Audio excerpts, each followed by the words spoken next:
Hello, welcome to the Dude Topics podcast. This is episode 6, guys. Welcome. If you want me to answer your question or talk about a certain topic, leave me a 5-star review on Apple Podcasts or Spotify, and I will answer those soon. All right, so just jumping right into it, we're going kind of like almost like back-to-back weeks here, so everybody should be very impressed. But starting off, dude, topic number 1 is March Madness. So that just wrapped up this past week, and really, I don't know how I feel about this March Madness. I mean, starting right off, I think like the Final Four games were fine. The championship game was, I think, a really good game, but just kind of an anticlimactic ending. If you did watch that. But all sorts of things played into the kind of like the decisions for this year and the results of the year. Obviously, mostly revolving around like the NIL and the transfer portal. Lots of talking heads I know on like ESPN and shows similar to that. Their concerns are basically like this is the end of college basketball, and March Madness says, you know what? Like I am not ready to like jump the ship on that one. I don't think that's the case. I don't agree with that really at all, but I do think something needs to happen. We need to have some type of limit on the amount of transfers we can do. Something there needs to be, I hate to say this, but there needs to be some type of salary cap on NIL, something on those lines. I do think like allow like one transfer and then exceptions, like if your coach leaves, something like that, but you have a certain amount of time. There needs to be like one window. I know college football became a problem this year. Like during the playoffs, there's a transfer portal. Like what is happening? Like how do teams like Ohio State, for an example, they're focused on trying to win games in the playoffs and focused on a championship, while other teams are able to like start scouting their players and looking at them and contacting them, things like that during that transfer portal.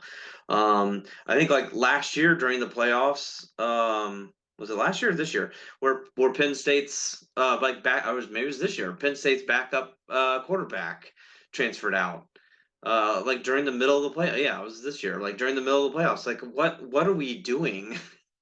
Right. So, but jumping back to like March Madness, I do feel like going forward we are going to see a little less Cinderellas, unless something happens. We're going to see less of like the mid majors coming through, things like that. So, but the biggest advantage, and I've talked to people about this, is the biggest advantage that the mid majors have is most of them are like juniors and seniors. Their freshmen tend to like kind of set the bench unless they're absolute freaks, right? Because they're not bringing in the 5-star super league guys to VCU. That's just not happening. What's happening is they're developing players after a few years, setting the bench, learning the system, and then they just get to be older. They're 21, 22 years old, juniors and seniors, and you build a team up like that, and there are a bunch of older guys on the team, and then they go up against a team like Kentucky or some type of other blue blood where a lot of their players are 18-year-olds. Like if you look at like Duke, like they've got a lot of younger athletes there, teams like that. So that's like their a big advantage of a mid-major is a ton of juniors and seniors going up against an elite team that's loaded with 18-year-old freshmen. So that's where they have that advantage. But now you're seeing like a lot of those guys at the mid-majors spending a year or two developing, getting the system, or maybe like making a small name for themselves in the tournament by winning a game or two and then transferring out. I mean, we literally saw it this year. You look at the roster of every team, I think, with really like in the Sweet 16, with the exception of like Duke, who's a lot of freshmen, and I think Purdue. Purdue was like one team that was able to kind of keep their players and utilize their players. Pretty much every other team was just made up of transfers. If you look at like the school where they started versus where they were during the Sweet 16, it just wasn't the case. Michigan, I know, for example, Michigan's like entire team is transfers. Indiana next year, like Indiana doesn't have a basketball team at the moment. Like they're all either graduating or transferring out. So yeah, something I think needs to be said from the NCAA. Something needs to happen where they kind of fix some of these issues. But it's just going to be harder, excuse me, for the likes of like George Masons, the St. Peters of the world, the FDUs, things like that. It's going to be harder for them to make runs, I think, going forward because it's one like the NIL deals. If somebody is like super elite, you know, a junior or something on one of these teams that's, you know, averaging 19 points or something like that, they're gonna get poached by a team like a Florida. Then you know that kid's gonna go over there, get a $600,000 NIL deal, and make a run to a Final Four or something the next year with a team like Florida rather than like a team like VCU. So that's what I think is going to happen. And then if you look at like this year, like this is the first time in a long time we had four number one seeds in the Final Four. I think that's going to be more common, and even like going back in history, like yes, we've had some George Masons, and then like the FAUs of the world that have made some of those runs. Even like looking at like a San Diego State making it into a championship game. We've had some of those years where they'll make it into a Final Four or championship game or something like that. But 9 out of 10 years, the final four teams are a 1, 2, or a 3 seed. Um, the Cinderellas, the 8 seeds, the 12 seeds, they'll sometimes make runs into the Sweet 16s or the Elite Eights, but then they start running into the buzzsaws of like the 1 and 2 seeds, and that's where like they start getting knocked off a little bit. So, um, but yeah, the four number one seeds in the Final Four, it can make for some better games, but it's just kind of like meh. You know, there's nothing super exciting about it sometimes, unless you're like a fan of those teams. But speaking of which, how was your bracket? This was, I think, maybe arguably my best bracket ever. I did make it the first day with a perfect bracket, and then I think I won like my first 3 or 4 games on day two, and I think it was like one of the remaining like 12,000 people remaining with a perfect bracket before falling off. I can't remember what game it was, but yeah, for perfect first day, so perfect 16 for 16. I think it was like 19 for 19 before I had lost one. I did have a perfect Elite Eight. I had three of the Final Four correct. And then I had Florida winning it all. I did win my family bracket, which is fun. It's usually a bigger one. We had I think 16 brackets or whatever this year, but it just gets one. And we have like a traveling trophy, and so you get to keep it for the year. So hey, I get a trophy that I made. We get a I get to keep that for the year. So yeah, super exciting. All right, dude. Topic number two. Speaking of college, is that's been a big topic for me is college planning right now. I'll keep this one a bit shorter, but I do have like a high school senior, and so like we're going through a lot of like the college planning stuff right now. And I'll admit that while it's a little fun, it's exciting. I'm excited for him to like get out and actually experience life beyond our like little small town. It is also very stressful, 100%. There's so much that just goes into it, and I'm realizing I'm thinking back now about like my experience or my brother's experience.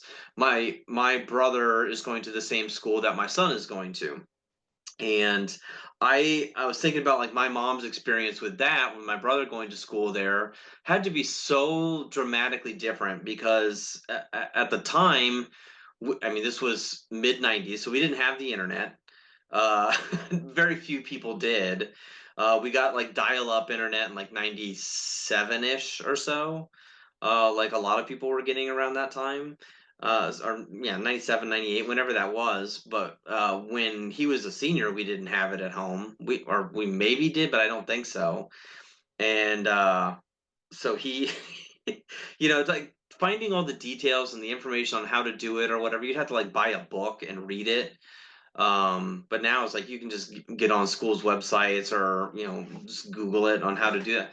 That was just not a thing. Like, I don't know how people managed this that, you know, 30, 40 years ago. Like, you know, like my parents or grandparents and stuff like that. I don't know how on earth they managed it. Because we've got so many internet resources right now. and my wife and I still have questions about how to do certain things or what the heck we're doing, things like that. So we still want advice and we still have a lot of questions, but we're kind of getting through that. I'm also pretty blessed that my son is intelligent, so he's pretty much able to take care of a lot of those things himself. We just have to kind of remind him of some of those deadlines, like, hey, you got 2 weeks until this is due, and you might want to consider figuring this stuff out. But scholarship deadlines, I know, is a biggie. Nobody wants to write like essays for scholarships, so I had to, kind of get him onto that. But like the dorm situation, been trying to get him to work on that. Now that works itself out for sure. The dorm, they basically have a draft. Freshmen are somewhat limited on like the dorms that they can have, but it's just important that you like kind of have a roommate in advance. Kind of doubles your chances of getting the space that you guys want, which he does have now. So he's got his roommate situation kind of figured out. And then like we've toured a few of the dorms that are like kind of close to like the main buildings that he would be in, with the exception of like one dorm, which is kind of like the crappier dorm, but it's like the closest. So there is plenty of options for him.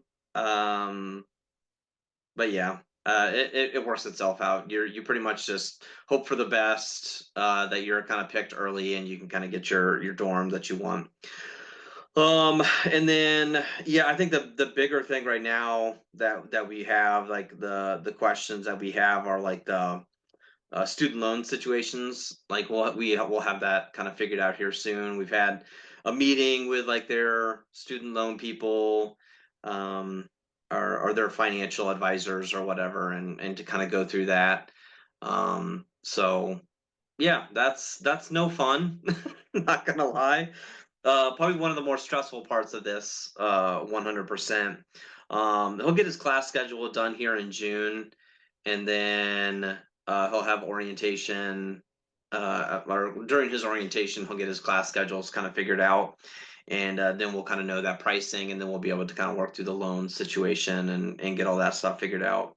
And we'll also know like unfortunately like the day before, 2 days before his orientation, like he literally has like the day before his graduation is like the scholarship night or senior night type stuff, and then his graduation, and then the day after graduation is his college orientation day. So then we got to go up and do his whole orientation thing. So like that's just crazy. All right, dude. Topic number three is what is happening in the NBA. Like what on earth? I just don't get it. I was kind of on a break from this for a while when the whole like Luka trade happened and that whole thing went down, which is either like the worst trade in NBA history or the best trade in NBA history, however, whichever side of that team scope you're on.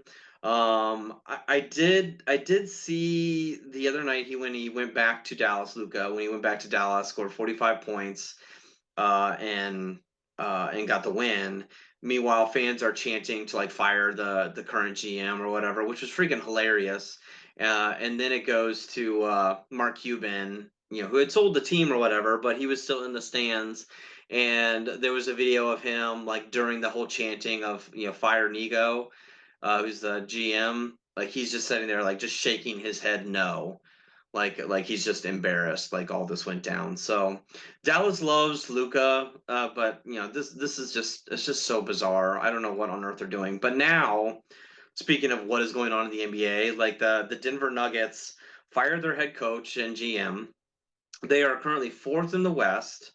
They have a multi-time MVP in Jokic. So they're getting ready for the playoffs. I don't understand what the logic was during that. I don't know. I still don't understand what happened or why on earth they did it. It's not like they were ninth in the West and like fighting to be in the playoffs. No, they're rock solid in there. They're not anywhere near the one seed for sure. Oklahoma City is miles above everybody else in the West. But if anybody has insights on what on earth happened there, please let me know. I don't get it. I haven't seen anything or anybody say like, oh, he was fired because of this. It would be different if it was just like a one, like if it was just the coach, like okay, there was maybe something going on that nobody doesn't know about, but coach and GM, it's like they want to rebuild or something. And right before the playoffs. Weird, bizarre. All right. And finally, due topic of the day, due topic number 4 is the Minecraft movie. Okay. Oh my God. These Minecraft movie theater experiences are just absolutely insane. They crack me up every single time I watch them, not gonna lie. No, I took my family opening weekend, but we went Sunday for a matinee at like 2 o'clock. So it was fairly mild. The worst thing that happened in ours is just people kind of clapping and cheering and getting a little rambunctious where you couldn't hear anything for a solid 10 seconds other than clapping and cheering during like the kind of like the memes of like the I am Steve crafting table chicken jockey, that whole stuff. That was it. But all the stuff, like all the other shenanigans that's happening right now, like I do feel bad for like the workers who have to kind of go through and clean all that mess up. But they have had a pretty mild last 5 years, but they are minimum wage workers, so totally understand that. That does definitely sucks. So yeah, I can appreciate people having fun, goofing off a little bit, throwing some popcorn. Okay, like whatever, they can vacuum that up. It's not a huge deal. But please keep in mind again, these are minimum wage workers. So when you're like shooting off bottle rockets and water cannons or what I saw somebody brought in a giant bucket of water and chucked it during the water bucket scene. Like, oh my God. But honestly, like, I think like what needs to happen. I don't know if these are still around, but there used to be theaters that were showing the Rocky Horror Picture Show, where people could kind of goof off and do that, talk during the whole thing, sing songs, dance, throw rice, whatever the crap that they were doing. That stuff was happening during in those theaters, so the workers knew what they were in for, things like that. I feel like this just needs to become like a cult classic movie and just do it. Now it may die off really quick, but if it keeps going for more weekends, like I'm a little worried like this weekend might be even worse. So if it keeps going, again, I'm imagining this dying off within a week or two.